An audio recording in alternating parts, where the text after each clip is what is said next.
تو آپ نے پڑھا تھا حروف مدہ کے بعد حمزہ اسی لفظ میں ہو تو مد متصل ہوگا۔ اس کا مطلب یہ ہے کہ حروف مدہ جو 3 ہیں الف، واو، یا، ان حروف مدہ میں سے کسی بھی حرف مدہ کے بعد اگر حمزہ اسی لفظ میں آ جائے تو مد متصل ہوگا۔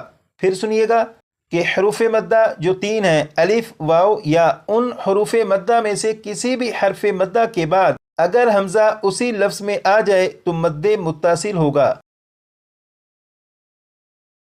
جیسے یہاں پر آپ دیکھیں یہ جو لفظ ہے یہ لفظ 3 حروف کے ملنے سے بنا، جیم، الف اور حمزہ۔ یہ جو الف ہے، الف سے پہلے آپ دیکھیں زبر موجود ہے۔ جب الف سے پہلے زبر ہے تو یہ الف الف مدہ ہے۔ الف مدہ کے بعد حمزہ اسی لفظ میں موجود ہے، لہٰذا یہاں پر مد متصل ہوگا۔ اسی طرح اس لفظ کو دیکھیے گا، اس لفظ میں 4 حروف ہیں، سین، یا، حمزہ، تا۔ یہاں پر یا ہے، یا کے اوپر جزم ہے۔ جب یا کے اوپر جزم ہے تو یہ یا ساکن ہے۔ یا ساکن سے پہلے سین کے نیچے زیر ہے۔ جب یا ساکن سے پہلے زیر ہے تو یہ یا مدہ ہے۔ یا مدہ کے بعد حمزہ اسی لفظ میں ہے، لہٰذا یہاں پر بھی مد متصل ہوگا۔ یہ تو آپ کو معلوم ہو چکا کہ یہاں پر بھی مد متصل اور یہاں پر بھی مد متصل ہوگا، لیکن اب سوال یہ ہے کہ مد متصل کو پڑھیں گے کیسے؟ تو اس سوال کا جواب یہاں پر لکھا ہے، مد متصل کو 2 یا 2.5 الف کی مقدار تک کھینچ کر پڑھیں گے۔ جیسے یہ جو لفظ ہے اس میں کیونکہ مد متصل ہے اور اسے اس طرح پڑھیں گے، بسم اللہ الرحمن الرحیم، جاء، جاء۔ اس لفظ میں یہ جو آواز ہے جاء، جاء، یہ جو آواز ہے، یہ آواز جتنی اس کی مقدار بن رہی ہے یہ 2 یا 2.5 الف کی مقدار بن رہی ہے، اور مد متصل کو 2 یا 2.5 الف کی مقدار تک کھینچ کر پڑھیں گے۔ اب اسی لفظ کو 3 مرتبہ میں پڑھوں گا، اس کے بعد 6 مرتبہ آپ پڑھ لیجئے گا۔ جیسے جاء، جاء، جاء، 6 مرتبہ آپ پڑھیے گا۔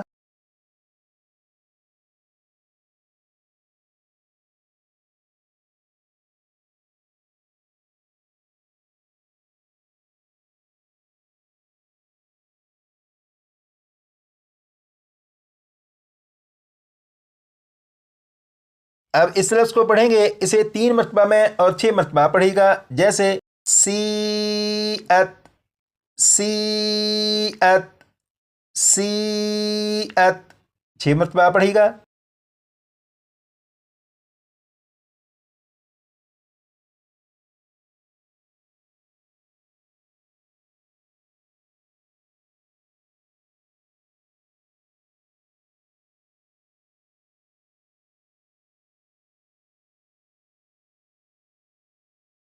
اب یہاں پر دیکھیے گا یہ جو لفظ ہے اس لفظ میں یہاں پر الف اور الف سے پہلے سین کے اوپر زبر ہے۔ جب الف سے پہلے زبر ہے تو یہ الف الف مدہ ہوا۔ الف مدہ کے بعد حمزہ اسی لفظ میں موجود ہے، لہٰذا یہاں پر بھی مد متصل ہوگا، اور اسے بھی 2 یا 2.5 الف کے برابر کھینچ کر پڑھیں گے۔ جیسے لِلسَّائِلِ، لِلسَّائِلِ۔ اسی طرح یہ جو لفظ ہے اس لفظ میں 4 حروف ہیں، واو، را، الف اور حمزہ۔ یہاں پر الف سے پہلے زبر ہے، یہ الف مدہ ہوا۔ الف مدہ کے بعد حمزہ اسی لفظ میں ہے، لہٰذا یہاں پر مد متصل ہوگا، اور اسے بھی 2 یا 2.5 الف کے برابر کھینچ کر پڑھیں گے۔ پورے قرآن پاک کو پڑھتے ہوئے آپ جہاں پر بھی دیکھیں کہ حروف مدہ میں سے کسی بھی حرف مدہ کے اوپر یہ والی علامت، یہ جو بڑی مد ہے، اگر یہ بڑی مد آ جائے اور بڑی مد کے بعد حمزہ اسی لفظ میں ہو تو آپ سمجھ لیجیے گا کہ وہاں پر مد متصل ہے، اور اسے 2 یا 2.5 الف کے برابر کھینچ کر پڑھنا ہے۔